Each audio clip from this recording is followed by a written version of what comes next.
I'm here today is to find out a little bit more about who you guys are. I mean, a lot of people think you're just a zoo or even a roadside zoo. People don't actually know, and I know that Little Rays is a lot more than that, but I don't know the fine details. So can you start by giving me a bit of a summary of who you guys are? Yeah, Little Rays Nature Centers was originally founded as Little Rays Reptile Adventure back in 1995. I was born in 1971 for whatever that means. And I only bring this up because back in high school, I wanted to be a teacher. I was always really motivated by teachers and education. And I started doing volunteer work with a couple pet animals that I had, just talking to kids to get experience for my teacher's college resume.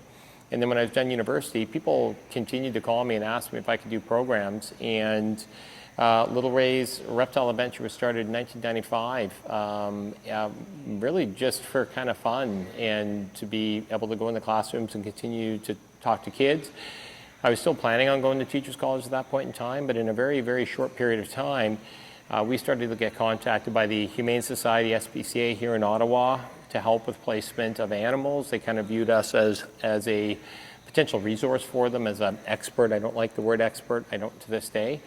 And then it just really grew quickly. By 1998, I was actually doing educational programs full time. And late in 1999 into 2000, my wife left her then job, and we opened up the first Little Rays Nature Center on South Bank Street, 5305 Bank Street, where we first opened up, and that's where we first opened up to the public. And by that point in time, our reach for help in the SPCA had continued to grow, and shortly after that, we were doing programs from Sault Ste. Marie right out to Halifax, Nova Scotia. By 2007, we were doing educational programs right across Canada.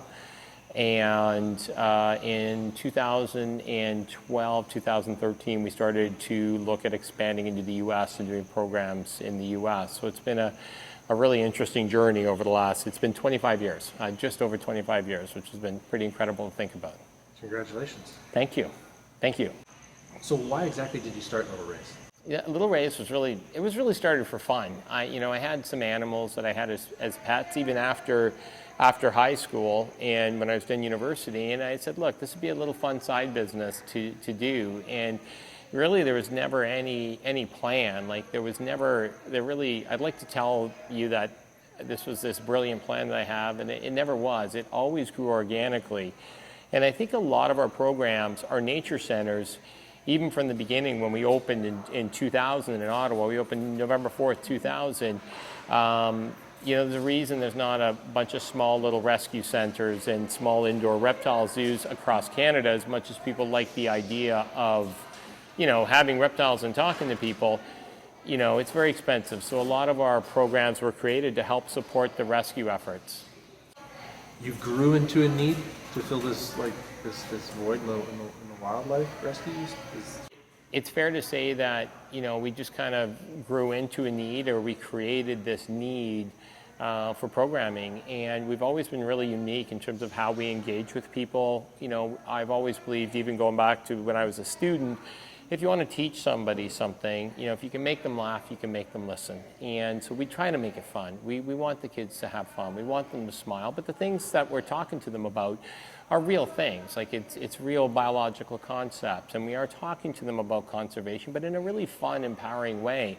So that type of programming grew extremely quickly in Canada, and it seems like if we went this far away, somebody 2 hours past that would see it and wanted it. And now we've started doing the museum exhibit programs all across the U.S. and Canada. So, but it really kind of grew very much organically over the years.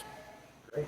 And I understand you went through some big changes about 10 years ago or so. Could you shed some light on that? 10 years ago, it's our life exponentially changed. Sherry and I, my wife and I, built the business together. Anybody who would have come to the zoo for the first 10 years, I mean, it was normal. It was Sherry and I. We were there every day, and it was a dream. Like really, in hindsight, I look back, it was just a whole other lifetime. Now, don't get me wrong. The dream I'm living now is pretty incredible, but back then, Sherry and I were the best of friends. We always were, and we would drive together in the car, and we would go to the zoo in the morning, and we would work there all day and go home at night. Like, it was this wonderful thing. And when things were hard, we were there every day. Like, literally, we had no kids, so it was easy. And in 2010, my wife gave birth to our first, second, and third child. As many people know, I have triplets that are near 10 years old now. And, from that moment forward, I mean, everything changed for us. Like, how we had to change the structure of how we were trying to operate our nature centers. And as much as our nature centers are a wonderful place, they've never been profit-generating centers for us. We've never made money from them, even when Sherry and I were there. But when we didn't have a lot of money, Sherry and I could just work there more. Well, that stopped with kids. We didn't have kids, so every Saturday and Sunday we would have somebody else looking for our kids. So over the last 10 years, we've really been trying to navigate, maintaining these programs like the birthday parties in schools and daycares that fundamentally mean so much to me. It's cool that we can do exhibits at the Canadian Museum of Nature, and there's thousands of people come through in a single day. But being able to sit, at Billy's birthday party on a living room floor in Barrhaven with a bunch of kids and be able to interact with 8 or 10 kids individually, I think is a wonderful way to really connect with children. So, 10 years ago when Sherry and I had our children, it was really hard for us to directly oversee those programs. We had to rely a lot more on hiring other staff, and we have extremely dedicated staff that everybody would know. But for us, we were no longer going to be in the zoo every day on the weekends and stuff because we were home with our children. So that was really the beginning of a change for us.